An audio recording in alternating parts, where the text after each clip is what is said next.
Wooden coasters collapsing? Seatbelts coming undone? And what about all those thumbnails of trains coming flying off the tracks? There are a lot of urban legends about roller coasters, and it can be hard to separate the fact from the fiction. Are the rides really dangerous? So let's talk about some common roller coaster myths and the truth surrounding them.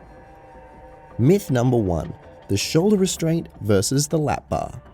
Many modern roller coasters have begun to prefer a lap bar style restraint instead of an over-the-shoulder restraint. There are several reasons for this. The upper body freedom provided by riding with just a lap bar results in a more thrilling and comfortable experience, as riders do not experience headbanging or the pinning down of the shoulders that prevents airtime. But as more and more coasters start to prefer the lap bar, a common fear or misconception is that going upside down with a lap bar is unsafe. Let's talk about why this is untrue. Plenty of roller coasters safely go upside down with only a lap bar, but not all lap bars are equal. Look at this comparison between the lap bar on an Intamin Blitz coaster and a wooden coaster with PTC trains. Obviously, the PTC trains would not be safe for inversions. But Intamin's restraints are specially designed to secure riders across the hips and thighs. Let's look at how in more detail. First of all, the bottom of the lap bar is molded to accommodate the rider's thighs while also providing some extra support between the thighs. This prevents riders from being able to naturally slide down underneath the lap bar. The lap bar is also wide enough to rest completely across the point of your hips and thighs where your body naturally bends. This means that the natural shape of your body in a sitting position makes it impossible for you to slide upwards out of a secured lap bar either. Meanwhile, the shape of the bucket seat prevents you from being able to move side to side. Lap bars on inverting coasters are deliberately designed to provide upper body freedom, which emphasizes the forces such as airtime and hang time while still being perfectly safe. According to Scott Smith, an associate professor at the University of South Carolina, an over-the-shoulder harness only adds perceived safety. Andrew Schaefer, director of design and engineering at Busch Gardens Tampa, added, "There's a lot of testing that goes into it prior to any actual person being put into the seat, so those factors are all taken into account before anybody is ever in the attraction. Basically, if it wasn't safe, it never would have been built." So where does this myth come from?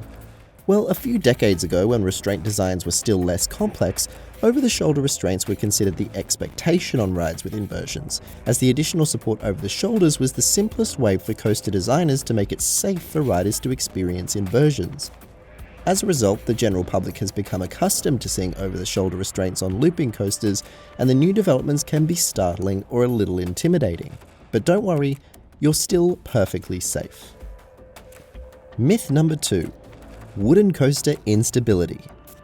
Recently, Australia built its first new wooden roller coaster in over 30 years. And while the coaster community was very excited, some of the general public who are not acquainted with wooden roller coasters had a few concerns. We know for a fact that wood rots and deteriorates through wear and tear much faster than steel.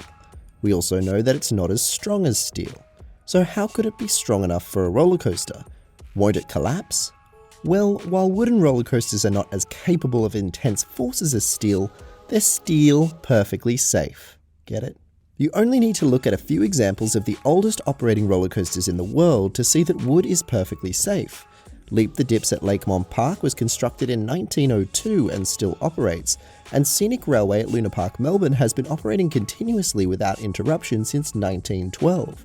So we already have examples of wooden coasters lasting for more than a century. But let's discuss what manufacturers and parks do to make wooden coasters safe. First of all, modern wooden coaster manufacturers have strict standards on the type of timber that can be used in the construction of their coasters. The most commonly used woods are Douglas fir and southern yellow pine. They are harvested specifically for the purpose of coaster construction due to their strength, but also their flexibility under stress. Roller coaster structures need to be able to bend slightly without fracturing, as the train will place a lot of stress on the structure. If you ever see a wooden roller coaster structure swaying, that's good. It means the structure is absorbing those forces while staying intact. The timber for coaster construction is rigorously treated against pests such as termites and against natural rot and wear. But naturally, those treatments will only protect the timber for so long, and that's where the park's maintenance team take over. Wooden coasters very frequently have timber in their structure replaced and undergo what we call retracking, where entire sections of the roller coaster track are replaced with brand new timber. This ensures the roller coaster structure remains sturdy and protected against termites, rot, and general wear and tear. So while wooden coasters do present unique challenges for maintenance teams compared to steel coasters, they are still perfectly safe. There are basically no examples of complete structural collapse in wooden coasters, and only a few examples of minor structural failures, such as the recent one on El Toro at Six Flags Great Adventure, which was promptly closed down and underwent rigorous changes and testing before reopening. Don't worry, you are safe. Myth number 3. The clickbait thumbnails. I'm sure you've seen some videos and thumbnails like this. Doesn't that look terrifying? Some poor soul clinging on for dear life after falling right out of a speeding roller coaster train. I can imagine why seeing something like this might frighten a newbie out of riding their first roller coaster. But as I'm sure you've probably noticed just by looking at them, these are almost always photoshopped. This one even shows Tom Cruise from the Mission Impossible poster, and last time I checked, that was a plane, not a roller coaster. I break these videos down into 2 categories, and neither of them are very honest. The first category is the true clickbait. These ones feature deliberately fake titles and thumbnails just to get clicks.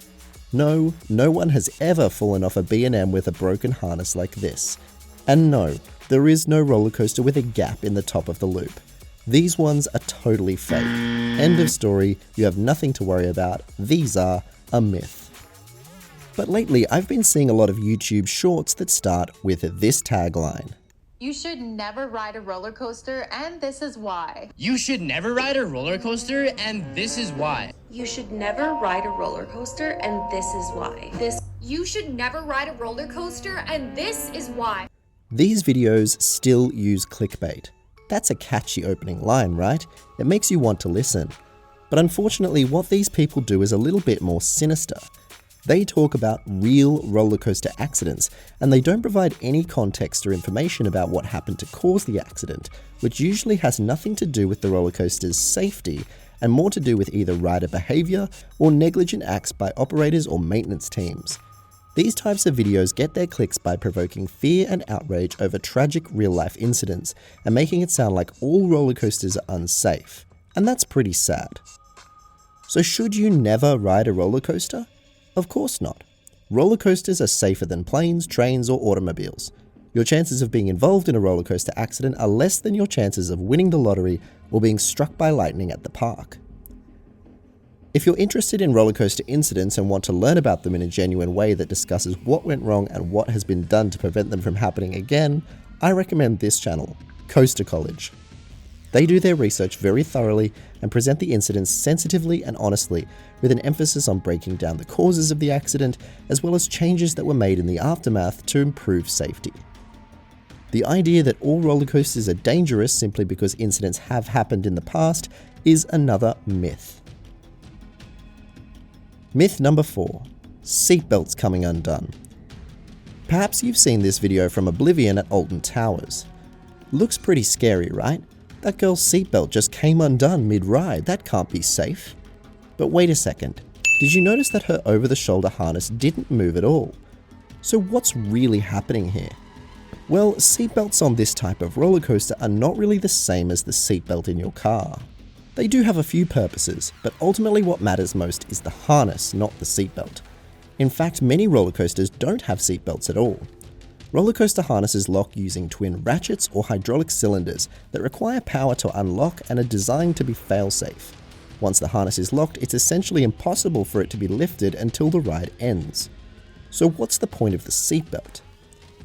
There are a few reasons why roller coasters, particularly ones with this style of restraint, have seatbelts. First and foremost, it acts as a measuring device for larger riders. It helps operators make an objective decision on when a rider's body shape makes it unsafe for them to ride.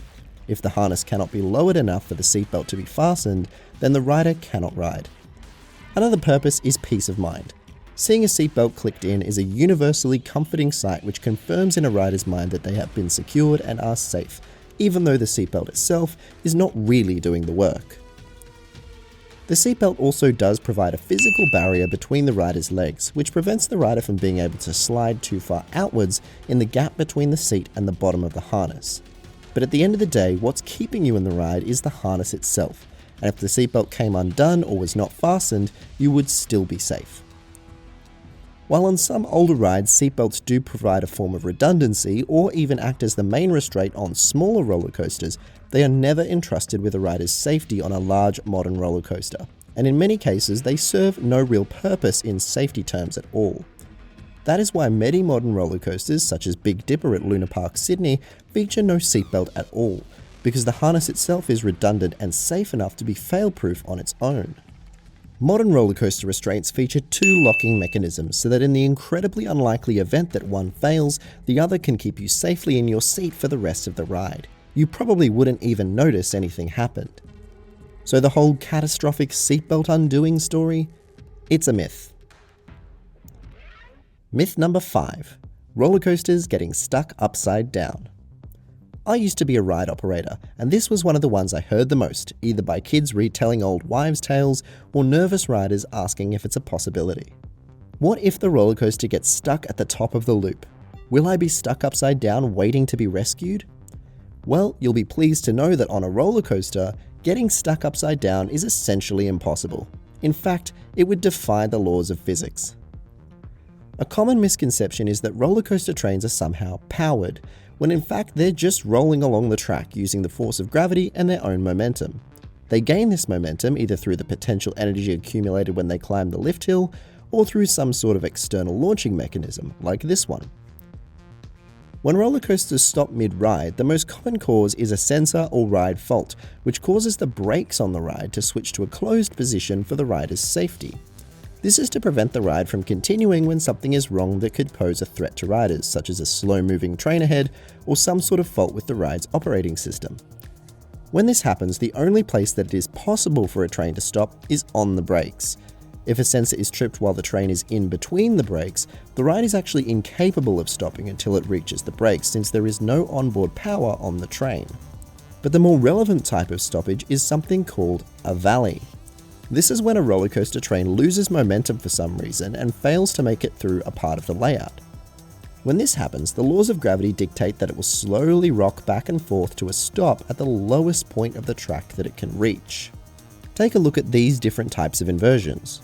What do you notice about the way they're designed? The point at which the train is upside down is almost always at the peak of the inversion or halfway through it, never at the bottom. This is for safety reasons as well, both due to the g-forces of the inversion and in case a roller coaster train valleys.